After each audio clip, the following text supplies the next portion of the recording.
Lately, in the right-wing ideas community, there has been a debate over strategy, specifically the way that the right wing should move forward in the wake of realization in the following factors. Four factors that have been more or less a consensus amongst conservative and reactionary groups online. 1. The population of right-wing conservative Americans, and by extension Brits and Canadians, as described by the Distributist as Red America, is fundamentally outnumbered, and its ability to exert any meaningful political power is rapidly fading away. 2.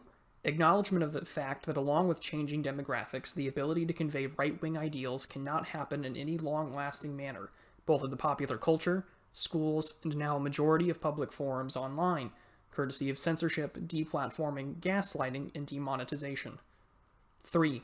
The ability to hold political power for anyone remotely right of center will soon be lost due to years of gatekeeping, due either to an establishment outer party, as described by Curtis Yarvin's concept of the cathedral, conservative Inc-style individuals that believe they can play nice and make compromise with the left. These individuals prevent right-wing ideas from effectively holding power by trying to appropriate leftist language and axiomatic presuppositions, only to be what Mr. Malice has described as progressives driving the speed limit. 4. Even with populist upsets in 2016 with the election of Donald Trump, the right wing has witnessed the inability to achieve any meaningful ideological goals without severe intervention from the media, courts, and civil service. The resistance from the administrative state has made it increasingly clear that the right has no mechanism of control, even if in charge of the executive branch of the American government. With these 4 points in mind, a debate has been brought to the right online in two overarching positions. Either fight back directly to take back the institutions, or leave it be to create your own institutions to facilitate right-wing thought, ideas, and culture. I will use the terms taking back and parallelism to describe these two differing schools of thought. Parallelism, to summarize based on my observations of the argument, is the following. The West has fallen to years of entropic subversion, which has been ushered in by its establishment ruling class, and because of this, the participation in the current structures of political and social process is not a worthwhile endeavor, as well as it puts the individual engaging in these processes at great risk for harm. Instead, the right wing and similarly minded individuals must instead seek out to create their own institutions in order for there to be a line of succession for right-wing thought and culture, as well for its populations to be effectively armed against the cathedral. The taking back argument, in regards to trying to fight back against these institutions and reclaim them as their own, is that for the last 4 years it has been made abundantly clear which institutions are responsible for holding back, suppressing, and changing things to suit their desires for power. For the survival and the betterment of the West, an attempt to rout these individuals and their ideologies out of universities, the civil service, and human resources offices around the country must be done if we are to have any chance at taking down the cathedral. With that in mind, I've witnessed numerous discussions on this issue. The most recent one I've seen was a discussion held between YouTubers Academic Agent and Charlemagne between Don the Pleb of Plebeian Media, as well as the Distributists' conversation with Don on strategy. Now these two positions, or at least my interpretation of them, and of course anyone who's participated in these discussions are more than welcome to correct me or to start a dialogue on the subject.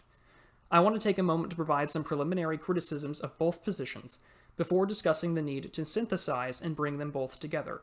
Neither side of these arguments are going to succeed on their own.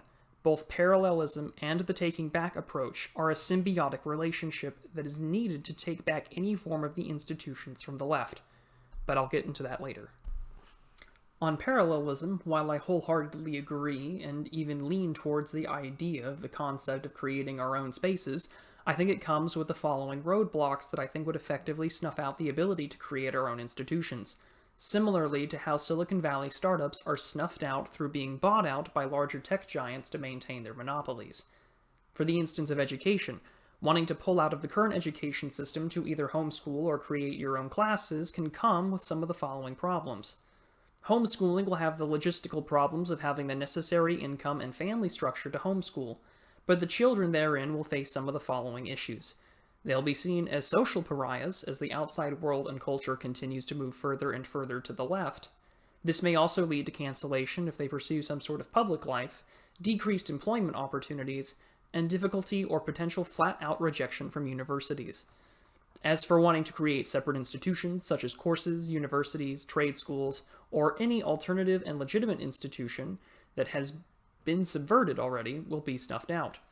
An alternative to Patreon? Well, we have Subscribestar, but several mainstream payment processors such as PayPal and Stripe don't work with them. There is already enough examples of coordinated efforts to take down right-wing alternatives and personalities, and the ones that currently exist are already on shaky foundations for their continued existence. Domain hosting, ISPs, and banks could easily be pressured, if hard enough, and will inevitably stop doing business with your new institution.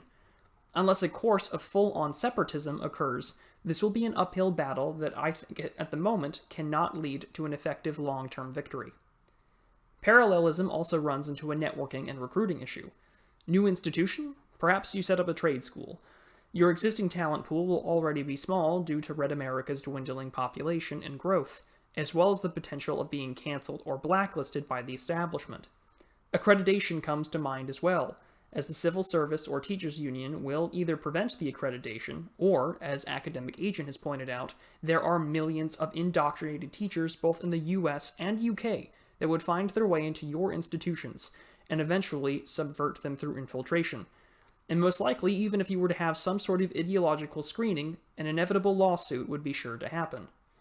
Overall, parallelism is a viable path forward to bypass the institutions that have been subverted, but it is of my opinion that it would be an uphill battle that could lead to a potential early defeat by not having the means or resources to effectively counter the institutions you intend to leave and build your own imitations of. To transition, the taking back approach is not without its own faults and criticism. To begin, the right wing no longer has the political, social, or cultural capital to make a head-on assault on the House, Harvard, or Hollywood. The numbers and communicative presence are simply not there to win and take back the culture. So what about subversion or infiltration of these institutions? Even with alt-tech becoming more and more of a stable presence, campus speeches, or even a YouTube channel like my own, we've had 6 years to show that it has no tangible impact on the general population or retaking the institutions of the cathedral. If anything, it has only made us bigger targets because we often group together in our own physical and online spaces. Yet to take back the institutions, to either rid them of leftism or to replace them as the ideological dominant thought, will be a fight against a hydra.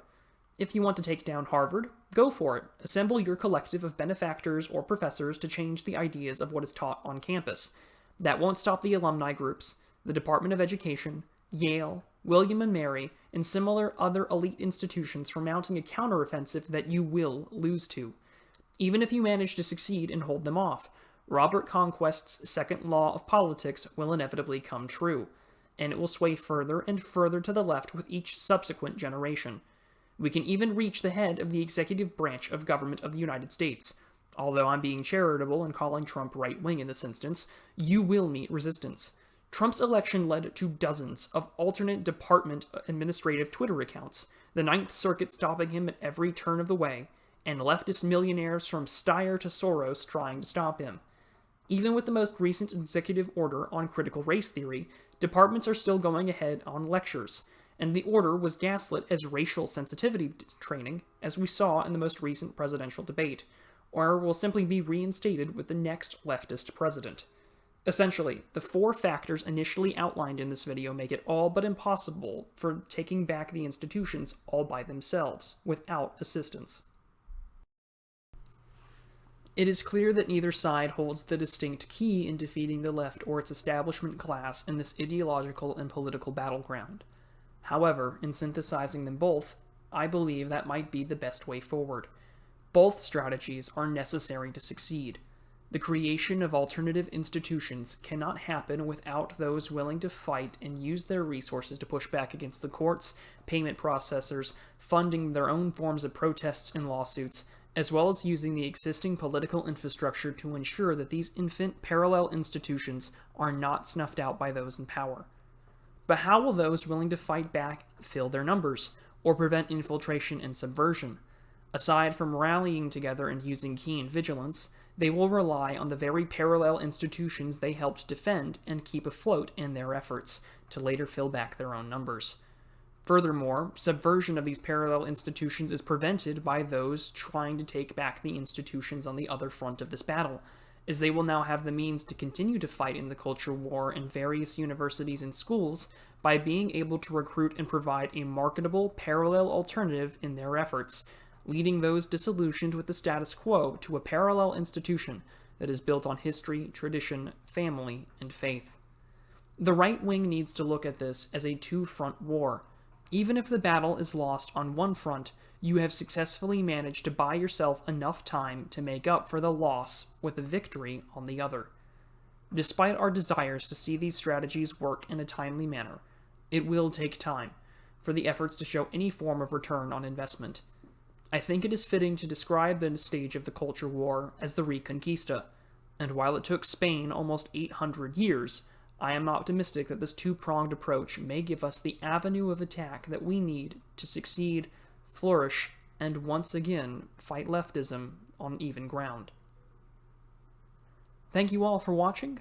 I will surely come back to this subject in the future. I would appreciate any feedback that you all have. Comments, likes, and shares are all appreciated. Until then,